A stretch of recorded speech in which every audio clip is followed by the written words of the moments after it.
स्थित्वानमे सद्गतिः वेदेश मुनिसत्पादा सेवा संप्राप्त वैभवान् यादवार्यान्नवरसुधा टीकाकारान्वयं नमः। पृथ्वीमण्डलमध्यस्थाः पूर्णबोधमतानुगाः वैष्णवाः विष्णुहृदयाः तान् नमस्ये गुरून् नमः। श्रीगुरुभ्यो नमः। सुष्ठुस्थितप्ययः नित्यदिशितमो बन्धमोक्षाश्च यस्मात् तस्य श्रीब्रह्मरुद्रप्रभृतिः सुरनरद्वीषशत्वात्मकस्य विष्णोर्व्यस्ताः समस्ताः सकलगुणनिधिः सर्वदोषव्यपेतः पूर्णानन्दो अव्ययो यो गुरपि परमः चिन्तयेतं महान्तं जन्माद्यस्य तोन्वयादितरतश्चार्तेष्वभिघ्नस्वराट् तेने ब्रह्महृदाय आदिकवये मुह्यन्ति यं सूरयः तेजो वारिमृदां यथा विनिमयो यत्र त्रिसर्गो मृषा धाम्ना स्वेन सदा निरस्तकुहकं सत्यं परं धीमहि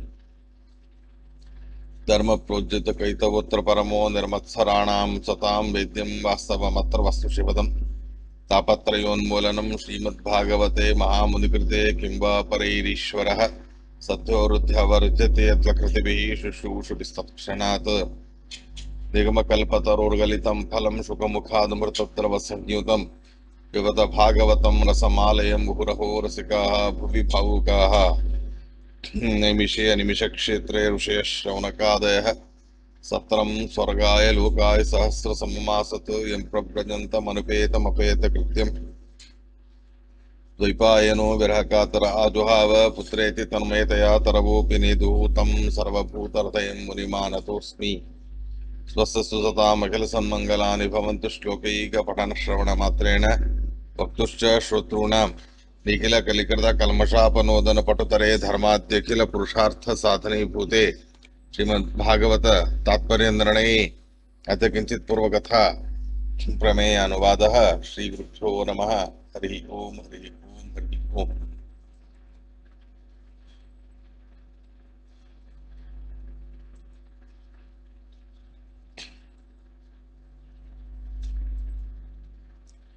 ఇవాళ మూడవ స్కందములో 10వ అధ్యాయం 10వ అధ్యాయంలో 11వ శ్లోకాన్ని ఇవాళ పాఠం అనేది మనం ప్రారంభం అనేది చేస్తున్నాం. శ్రీ గురుభ్యో నమః. హరి ఓం హరి ఓం హరి ఓం.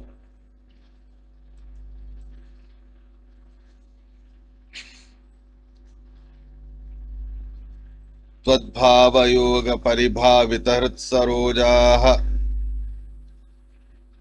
ये सत्श्रुते क्षितपथाः ननु नाथ पुंसां यद्यद्धियात उरुगाय विभावयन्ति तत्तद्वपुः प्रणयसे तदनुग्रहाय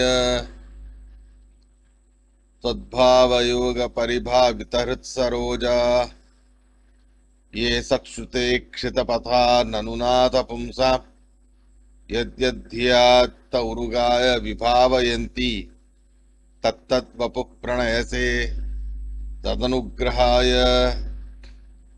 तात्पर्याన్ని కూడా చూడండి. तत्तद्वपुस्तेषां प्रणयसे यादृशो भावितस्वीशः तादृशो जीवा भवेत् इति तंत्रसारे. यादृशो भावितस्त्वीशः तादृशो जीवा भवेत् इति तंत्रसारे. तं यथा यथोपासते तदेव भवति इति च. तं यथा यथोपासते तदेव भवति इति च. ఇక పరమాత్ముడి ఉపాసనకి సంబంధించి బ్రహ్మదేవుడు చెప్తున్నటువంటి మాట ఇది. మనం భగవంతుని ఎలా ఉపాసన చేస్తామో అలా మనకు ఫలం అనేది లభిస్తుంది. ఆ రకంగా పరమాత్ముడి యొక్క మహాత్మ్యాన్ని మన భావనకు తగ్గట్టు మనం ఫలితాన్ని పొందడం అనేది జరుగుతుంది అనే మాటని బ్రహ్మదేవుడు ఈ శ్లోకంలో చెబుతూ ఉన్నారు. త్వద్భావయోగ పరిభావిత హృత్సరోజా. త్వద్భావ భగవత్ విషయకంగా భక్తి అనేటటువంటి భావనతో ఎవరి మనస్సు వికసించి ఉన్నదో, ఎవరు సత్శ్రుతే క్షితపథాః సాత్వికమైన శాస్త్రాలు, సాత్వికమైన పురాణాలు, వాటి అధ్యయనము ద్వారా ఆ సాత్వికమైన వేదాలలో, పురాణాలలో చూపినటువంటి మార్గాన్ని అనుసరించేటటువంటి వాళ్ళు, అలాంటి వాళ్ళు ఎవరైతే ఉన్నారో నాథ పుంసం అలాంటి జీవులకు యద్యధ్యాత ఉరుగాయ విభావయంతి, ఏదేది వాళ్ళు మానసికంగా చింతన అనేది చేస్తారో, ఎటువంటి భావనతో నిన్ను ఆరాధన అనేది చేస్తారో అలాంటి ఆ భావనని తత్తత్వపు ప్రణయసే, వాళ్ళు నీ యొక్క ఏ రూపాన్ని ఉపాసన చేస్తారో ఆ రూపముతోనే వాళ్ళకి నువ్వు అనుగ్రహం అనేది చేస్తావు అనేటటువంటి మాటని చెప్తూ ఉన్నారు బ్రహ్మదేవుడు. తద్వపు తేషాం ప్రణయసే అంటే మనం నరసింహ రూపాన్ని ఉపాసన చేశామా, లేదా త్రివిక్రమ రూపాన్నో, వామన రూపాన్నో, పరశురామ రూపాన్నో, ఏ రూపాన్ని మనం ఉపాసన చేశామో అటువంటి రూపముతోనే మనకు దర్శనం అనేది ఇస్తాడు భగవంతుడు. ఎటువంటి భావనతో మనం ఎటువంటి రూపాన్ని ఉపాసన చేస్తామో అటువంటి ఆ రూపాన్నే మనకు సాక్షాత్కారం అనేది చేస్తాడు భగవంతుడు. యాదృశో భావిత స్త్రీష, ఏ రకంగా పరంధాముడు ఉపాసించబడతాడో, ధ్యానం చేయబడతాడో, తాదృశో జీవ ఆభవేత్, అలాగే ఆ జీవుడి మీద అనుగ్రహం అనేది చేస్తాడు. అటువంటి రూపముతోనే తను వచ్చి దర్శనం అనేది ఇస్తాడు. తం యథోపాస్తే తదేవ భవతి, ఎటువంటి ఉపాసనలు అనేవి పరమాత్ముడి ప్రతిగా పరమాత్ముడి గురించి మనం చేస్తామో అటువంటి ఉపాసనలనే మనకు ఆ ఉపాసనకు తగ్గట్టు ఫలితాన్ని ఇస్తాడు భగవంతుడు అనేటటువంటి మాటని ఇక్కడ చెప్తూ ఉన్నారు. అయితే ఈ రకంగా బ్రహ్మదేవుడు చెప్పిన మాటకి ఆచార్యుల వారు రాసే తాత్పర్యం అనే అభిప్రాయం కేవలం ఆ రూపాన్ని మాత్రం ఇచ్చి దర్శనం ఇవ్వడం మాత్రమే కాదు, ఆ రూపంతో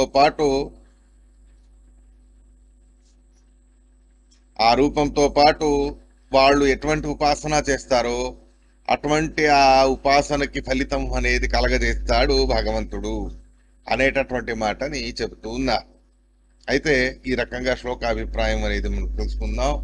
హే ఉరుగాయ, ఓ ఉరుగాయ, ఉరుగాయ అని అంటే ఉత్కృష్టులైన బ్రహ్మాది దేవతలు, వాళ్ళ చేత స్తుతింపబడేటటువంటి వాడివైన ఓ పరమాత్మ, సద్భావయోగ పరిభావిత రత్సరోజా, నీ విషయంలో నీ యందు భక్తి అనే భావనతో ఎవరి మనస్సు బుద్ధి అనేది వికసింపబడిందో, పరిభావితం అధివాసితం హృత్సరోజం, ఎటువంటి ఆ జీవుల యొక్క భక్తికి తగ్గట్టు వారి మనస్సులో నువ్వు వచ్చి సన్నిహితుడి అవుతావో, ఏ సత్శ్రుతే క్షిత పదాహ, సత్శ్రుతులు అంటే సాత్వికమైన పురాణ, సాత్వికమైన వేదాలు, అలాంటి ఆ సాత్వికమైన పురాణాలు, సాత్వికమైన వేదాలకు అనుగుణంగా ఏదైతే మోక్ష మార్గాన్ని తెలుసుకొని ఆ మోక్ష మార్గంలో సాగుతారో అలాంటి పుంసాం, అలాంటి సాధుకులైన జీవులకి యద్యధ్యాత విభావయంతి, వాళ్ళు ఏదేది బుద్ధితో ఏ గుణ విశేషముతో నిన్ను ఉపాసన అనేది చేస్తారో అలాంటి ఆ గుణ విశేషాలతోనే నువ్వు వాళ్ళకి అనుగ్రహం అనేది కలగజేస్తావు అనేటటువంటి మాటని చెబుతూ ఉన్నారు చతుర్ముఖ బ్రహ్మదేవుడు. దీనికి తగ్గట్లే తత్తద్వపు అని అంటే ఆ శరీరం అనే దానికి స్పష్టతను కలగజేయడానికి ఆచార్యుల వారు తాత్పర్యం అనేది రాయడం అనేది జరిగినది. మొత్తానికి తద్వపు అంటే ఏ రూపంతో ఉపాసన చేశారో ఆ రూపాన్నే వాళ్ళకి సాక్షాత్కారం అనేది కలగజేస్తాడు అనే మాటని బ్రహ్మదేవుడు ఇక్కడ చెప్పడం అనేది జరిగినది. ఇలా బ్రహ్మదేవుడి యొక్క ఉపాసన, దానికి తగ్గట్లు ఆయన ఫలితాన్ని అనుభవించడం, అలాగే సకల జీవరాశులు కూడా పరమాత్మని ఎటువంటి ఉపాసన అనేది చేస్తారో అలాంటి ఆ ఉపాసనకి తగ్గట్టే వాళ్ళకు ఆ రూపాలతో అత్ర అపేక్షితం పూరయతి. ఆ రూపాలతో వాళ్ళ కోరికలను వాళ్లకు తీర్చి అనుగ్రహం అనేది చేస్తాడు భగవంతుడు అనేటటువంటి మాటని చెప్తూ ఉన్నారు. ఇలా 11వ శ్లోకం అనేది సమాప్తం అవుతుంది. మళ్ళీ 13, 12, 13 రెండిటికి కలిపి తాత్పర్యం అనేది ఉన్నది. 12వది నాతి ప్రసీదసి తతోపచితోపచారై ఆరాధిత స్వగణైర్ హృదిబద్ధ కామై యస్సర్వభూత దయయా సతలభ్యయైకో నానాజనేష్వహిత సుహృదంతరాత్మా నాతి ప్రసీదసి తతోపచితోపచారైః రారాధిత సురగణైర్హృదిబద్ధ కామైః యస్సర్వభూత దయయా సతలభ్యయైకో నానాజనేష్వహిత సుహృదంతరాత్మా పుంసామతో వివిధ కర్మభిరత్వరాద్యైర్ దానేన చోగ్ర తపసా వ్రతచర్యయా చ నారాధనం భగవతస్తవ సత్క్రియార్థో ధర్మోర్పితః కర్హిచిత్ క్రియతేన యత్ర పుంసామతో వివిధ కర్మభిరత్వరాద్యైర్ దానేన చోగ్ర తపసా వ్రతచర్యయా చ నారాధనం భగవతస్తవ సత్క్రియార్థో ధర్మోర్పితః కర్హిచిత్ క్రియతేన యత్ర. తాత్పర్యాన్ని కూడా చూడండి. సర్వభూత దయయా సురగణైర్ హృద్యారాధితస్త్వం బద్ధకామైర్జనైర్ ఉపచితోపచారైర్ నాతి ప్రసీదసి.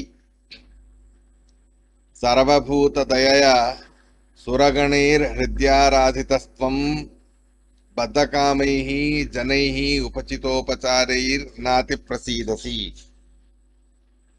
ఆరాధితో యో బ్రహ్మాద్యైర్ భక్తి జ్ఞాన దయాదిభిః కిం తస్య కాముక జనైః కృతయా పరిచర్యయా ఇది సత్య సంహితాయా. ఆరాధితో యో బ్రహ్మాద్యైర్ భక్తి జ్ఞాన దయాదిభిః కిం తస్య కాముక జనైః కృతయా పరిచర్యయా ఇది సత్య సంహితాయా. నిష్కామ కర్మలు చేసే సామాన్యుల కంటే, సకామ కర్మలు చేసే సామాన్యుల కంటే నిష్కామ కర్మలను చేసేటటువంటి దేవతల పూజలతో ప్రసన్నుడైన వాడివి. ఆ దేవతల పూజలతో ప్రసన్నుడైన వాడివి సకామ కర్మలు చేసే వాళ్ళ పూజలకి అంత ప్రసన్నుడివి నువ్వు కావు అనే మాటని చెబుతారు బ్రహ్మదేవుడు. నాతి ప్రసీదసి తతోపచితోపచారైః రారాధితః సురగణైర్హృదిబద్ధ కామైః యస్సర్వభూత దయయా సదలభ్యయైకో నాజాజనేష్వహిత సుహృదంతరాత్మా. ఈ శ్లోకానికి అన్వయాన్ని తెలుపుతూ తాత్పర్యాన్ని రాశారు శ్రీమదాచార్యులు వారు. సర్వభూత దయయా సురగణైర్ హృది ఆరాధితస్వం బద్ధకామైః జనైః ఉపచితోపచారైః నాతి ప్రసీదసి అని ఈ రకంగా అన్వయం చేసుకోండి అని చెప్తూ ఉన్నారు. అంటే ఏ పరమాత్ముడు సర్వభూత దయయ సకల జీవరాశుల మీద దయను చూపించిన కారణముతో సురగణైః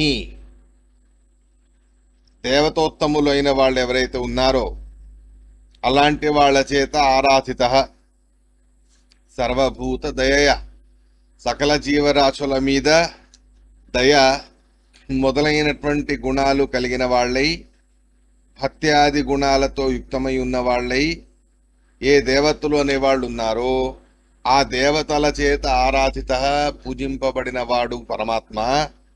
అలాంటిది హృదిబద్ధ కామైః మనస్సులో ఎన్నో లౌకికమైన కోరికలు వాంఛలు పెట్టుకొని ఉపచితోపచారైః చాలా పెద్ద పెద్ద ఆర్భాటాలతో ఉపచారాలతో నిన్ను ఆరాధన అనేది విశేషంగా చేసినా మనస్సులో కోరికలతో చేశారు కాబట్టి నాతి ప్రసీదసి, అతి సంతోషం అనేది నీకు కలగదు.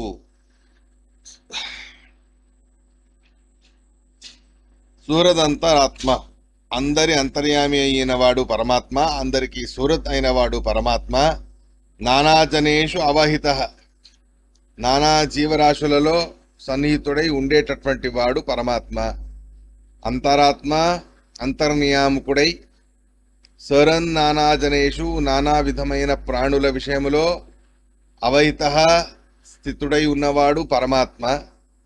అలాంటి ఆ పరమాత్ముని సర్వభూత దయ మొదలైనటువంటి గుణాలతో దేవతలు ఉపాసన చేస్తే, అలాంటి దేవతల ఆరాధనని స్వీకరించిన పరమాత్మ అసద్భిహి అంటే లౌకికమైన వాంఛలు కలిగి లౌకికమైన కోరికలు తీర్చుకోవడానికి నానా విధాలుగైన అధికమైన ఆర్భాటంగా చేయబడిన పూజలు అనేవి ఎన్ని ఉన్నా ఆ పూజలకి నాతి ప్రసీదసి, అతిగా ప్రసన్నుడివి నువ్వు కావు. నిష్కామ కర్మల ద్వారా నిష్కామ బుద్ధితో పూజిస్తే ఎంతో సంతోషం అవుతుంది.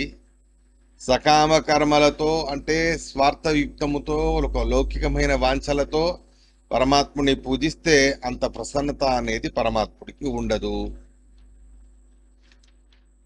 పుంసామతో వివిధ కర్మభిరధ్వరాద్యైర్ దానేన చౌగ్ర తపసా వ్రతచర్యయాచ నారాధనం భగవతస్తవ సత్క్రియార్థో ధర్మోర్పిత కర్హిచిత్ కరతేన యత్ర.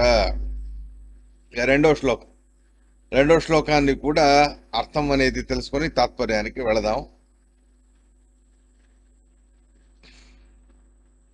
యతః ఏ కారణాన వివిధ కర్మభిరధ్వరాద్యైః, వివిధమైన కర్మానుష్ఠానాలే కర్తవ్యాలుగా ఉన్న జీవరాశులు, అలాంటి ఆ జీవరాశులు నానా ప్రకారాలుగా ఉండేటటువంటి అధ్వరాహ యజ్ఞయాగాదులు, అలాంటి అధ్వరాలు అంటే యజ్ఞయాగాదుల ద్వారా భగవంతుడిని పూజ చేయడం అనేది ఏదైతే చేస్తారో అది అంత ప్రీతిజనకం అనేది కాదు అనే భావనని చెబుతారంటే దీనికే కంటిన్యూవేషన్. సకామ బుద్ధితో చేసినటువంటి యజ్ఞయాగాదుల వలన పరమాత్ముడు అంతగా ప్రీతిని చెందడు.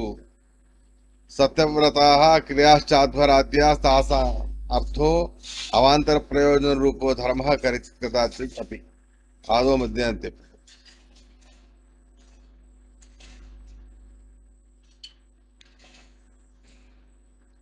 నారాధనం భగవతస్తవ సత్క్రియార్థో ధర్మో అర్పిత కరిచిత్ క్రేతేన యత్ర. ఇక్కడ సకామ కర్మల ఉద్దేశంగా అంటే స్వార్థ కోరికలను ఉద్దేశంగా పెట్టుకొని చేసినట్టు యజ్ఞయాగాదులు అనేవి ఏవైతే ఉన్నాయో పుంసా, అలా యజ్ఞయాగాదులు చేసేటటువంటి జీవులు, ఆ జీవులు అంటే అతః అంటే పైన శ్లోకాన్ని తీసుకొని అతః అందువలన వివిధ కర్మభిరధ్వరాద్యైః, వివిధ ప్రకారాలైన కర్మలను చేస్తూ యజ్ఞయాగాదులను చేసేటటువంటి వాళ్ళై ఉన్నవాళ్ళు, ఉగ్రమైన తపస్సులు, వ్రతచర్య, దానములు మొదలైనవి ఏవైతే ఉన్నాయో అవన్నీ కూడా లౌకిక ఉద్దేశంతో చేశారు అంటే తవ సత్క్రియార్థ, నీ యొక్క సత్క్రియ, నీ యొక్క సత్కార రూపంగా, నీ యొక్క పూజా రూపంగా చేయబడినటువంటి ఇటువంటి అన్ని రకాలుగా ఉండే స్వవర్ణ విహితమైన కర్మానుష్ఠానాలు అవి తవ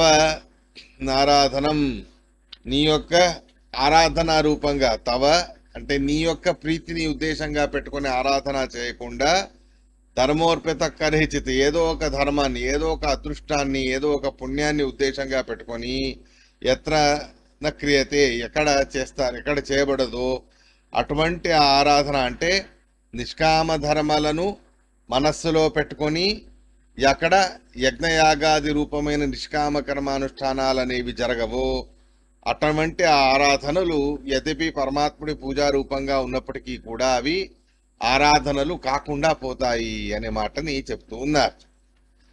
మొత్తానికి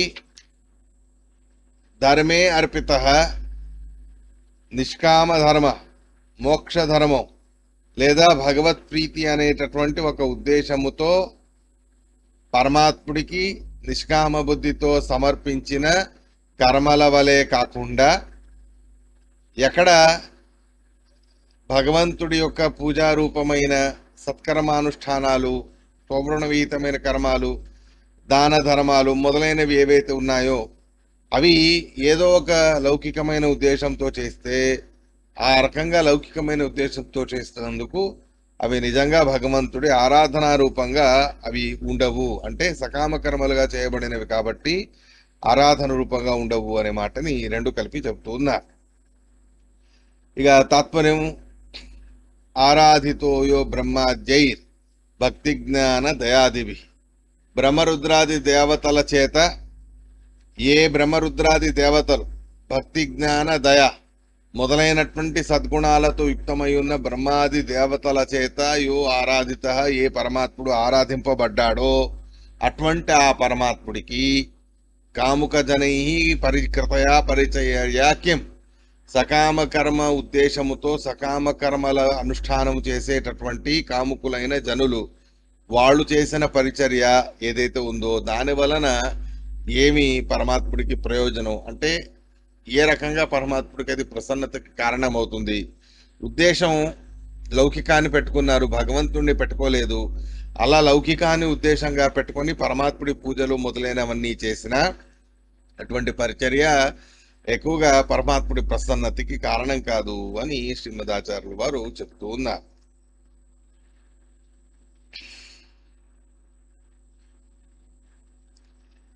శశ్వత్ స్వరూప మహసైవ నిపీత భేద మోహాయ బోధ దిషణాయ నమః పరస్మై విశ్వోదయ స్థితిలయేషు నిమిత్త లీలా రామాయతే నమ ఇదం చక్రమేశ్వరాయ. శశ్వత్ స్వరూప మహసైవ నిపీత భేద మోహాయ బోధ దిషణాయ నమః పరస్మై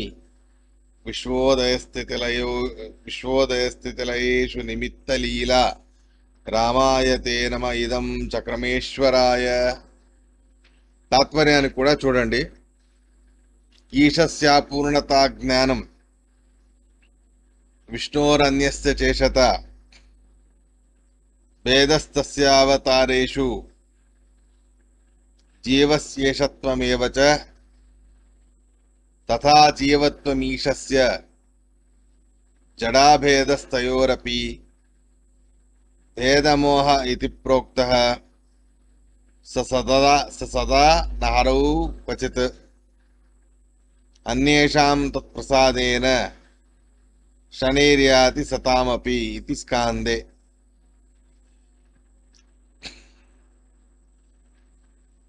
ఈశస్య పూర్ణతా జ్ఞానం విష్ణోరన్యస్య చేషత వేదస్తస్యావతారేషు జీవస్ఈశత్వమేవ చ తథా జీవత్వమీశస్య జడాభేదస్తయోరపి భేదమోహ ఇతి ప్రోక్తః సదా నహరౌ క్వచిత్ అన్యేషాం తత్ప్రసాదేన శనైర్యాతి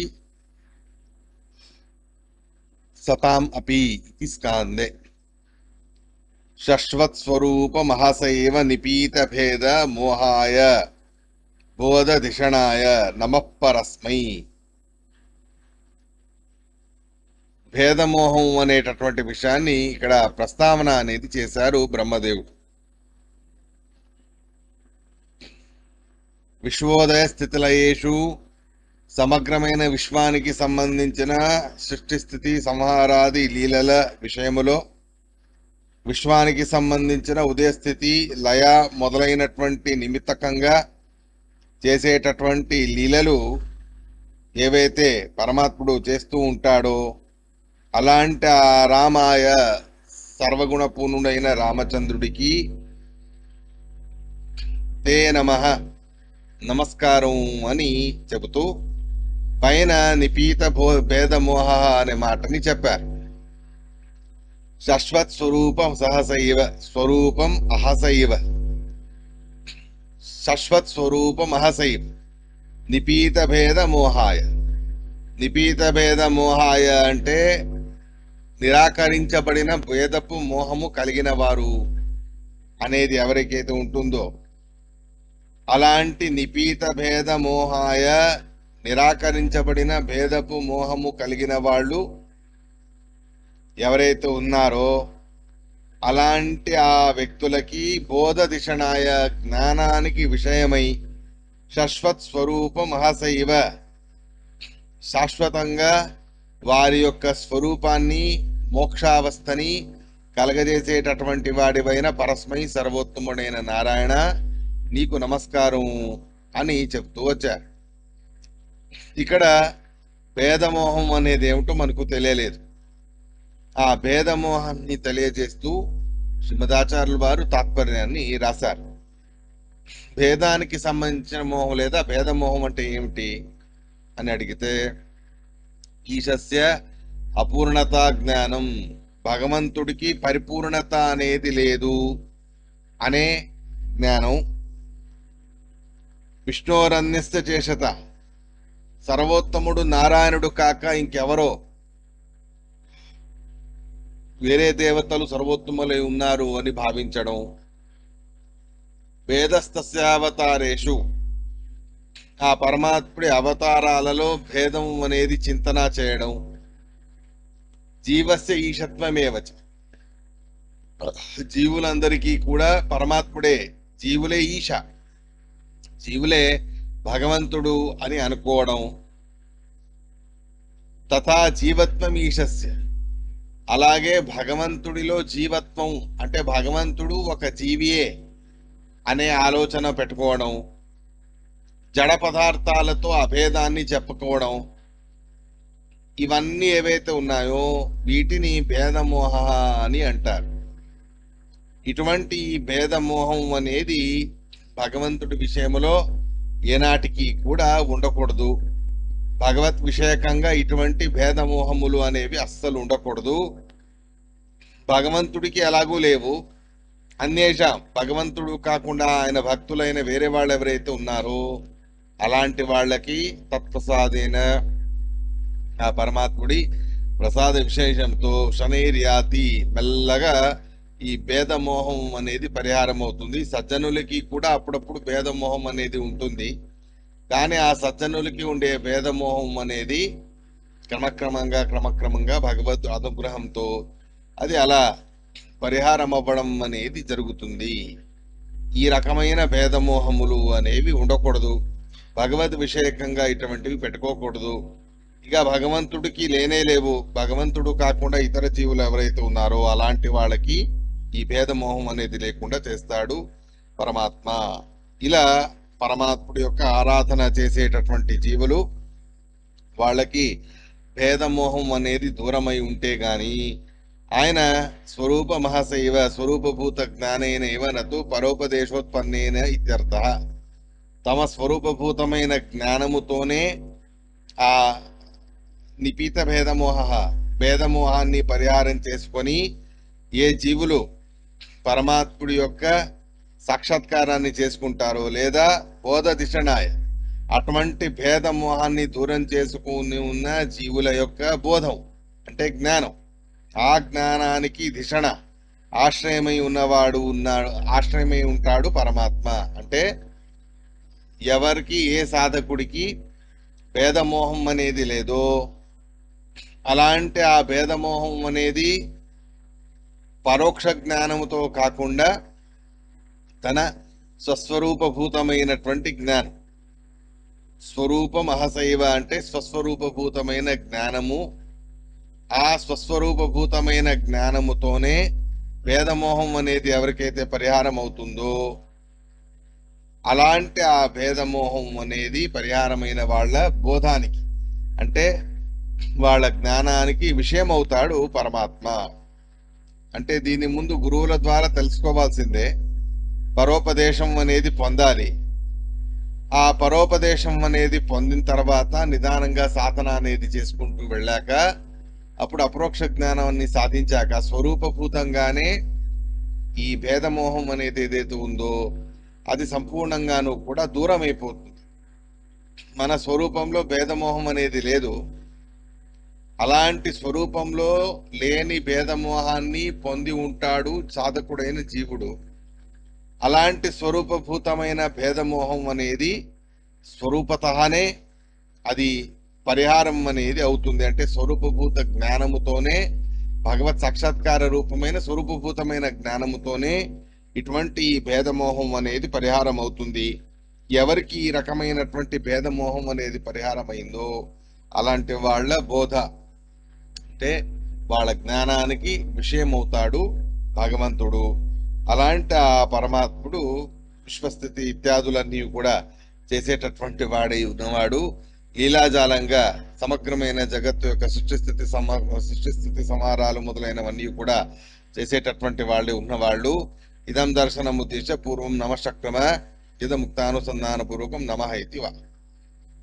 ఇలాంటి ఆ పరమాత్ముణ్ణి అంటే భేదమోహం అనేది స్వరూప జ్ఞానముతో ఎవరికి పరిహారమైందో అటువంటి వాళ్ళకి స్వరూపభూతమైన జ్ఞానముతోనే భేదమోహం అనేది పరిహారం అవ్వడంతో వాళ్ళ బోధానికి, వాళ్ళ జ్ఞానానికి ఆశ్రయమై ఉంటాడు, అధిష్టానమై ఉంటాడు పరమాత్మ.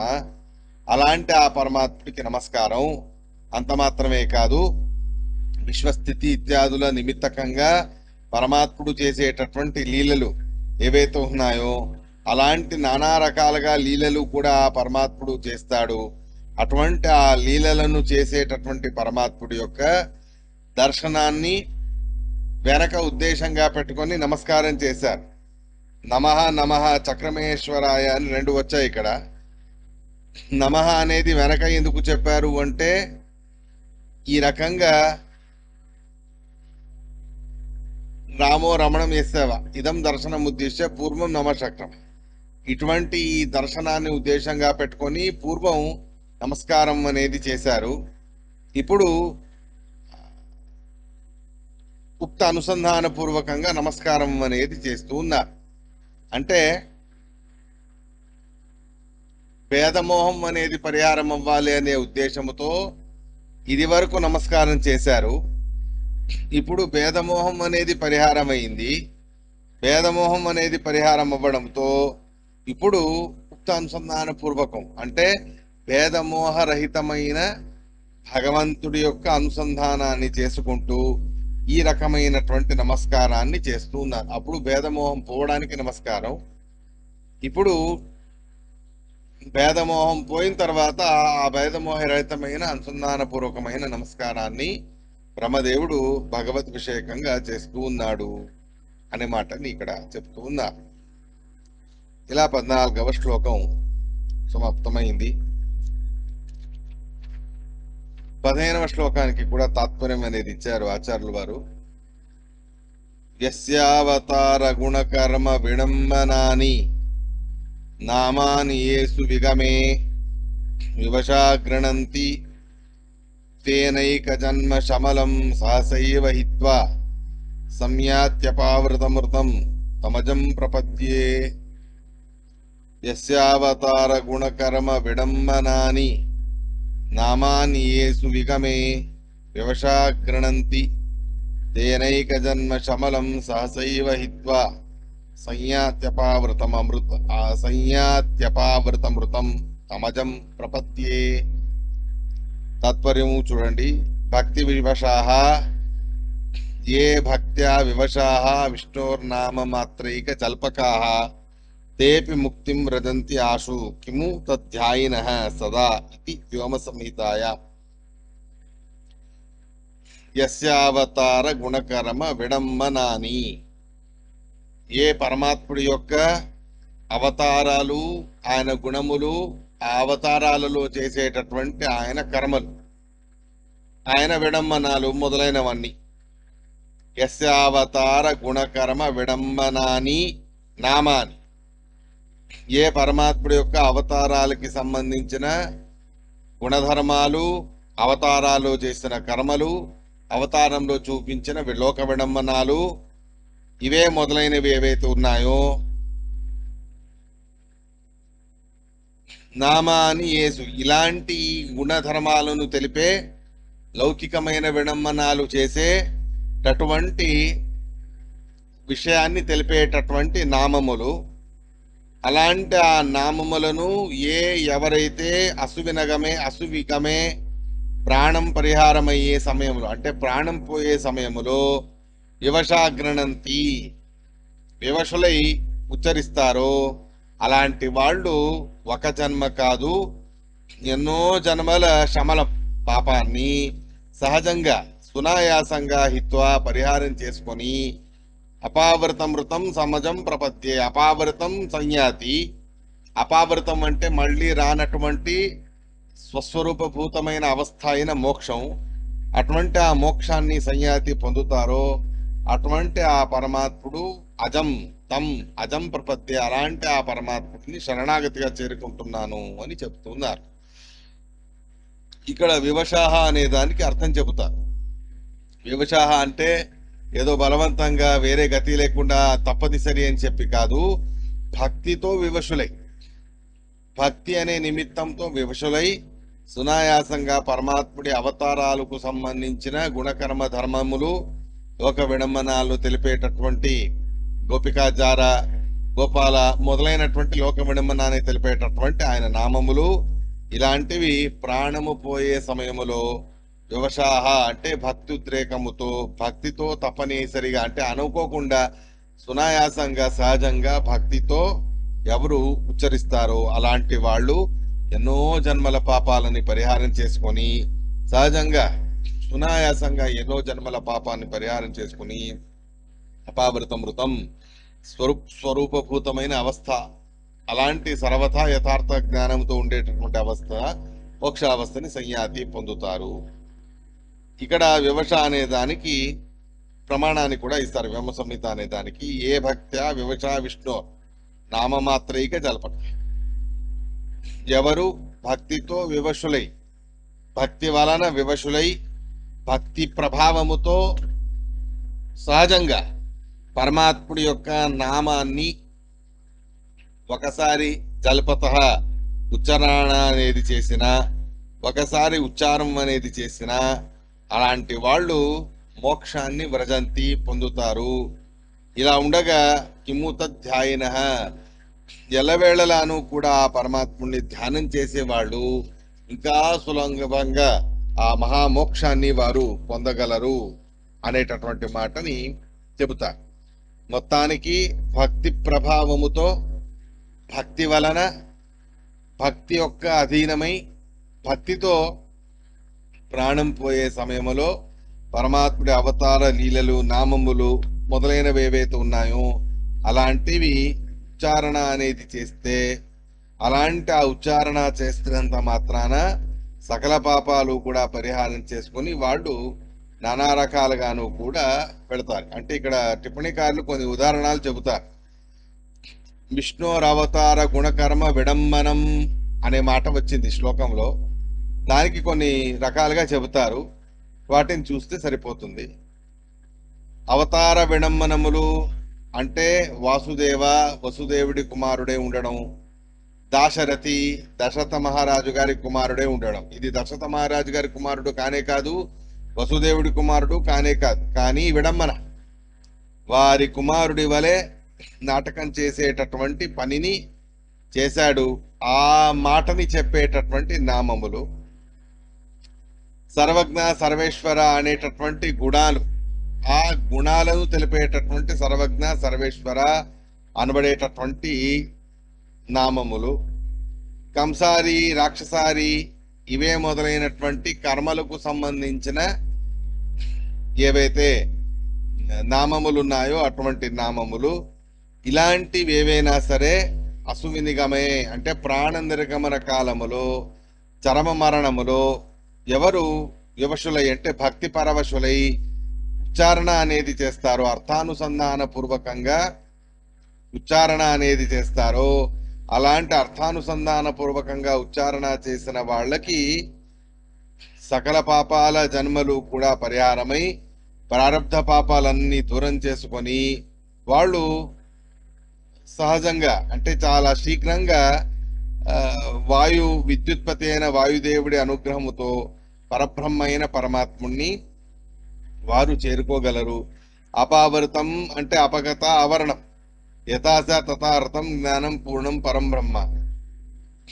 పూర్ణమైన జ్ఞానము కలిగిన పరబ్రహ్మ అయిన వాడు పరమాత్మ. అలాంటి ఆ పరమాత్ముని సంయాతి చేరుకుంటారు.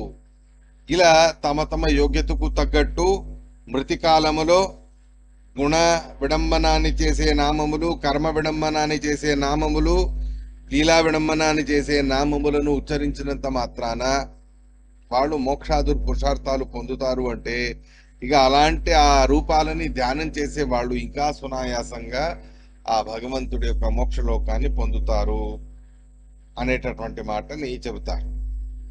16వ శ్లోకానికి కూడా తాత్పర్యం అనేది ఉన్నది. అదేమిటన్న దాన్ని మనం రేపటి రోజు తెలుసుకుందాం. ఇవాటికి శ్రీకృష్ణ అర్పణమస్తు.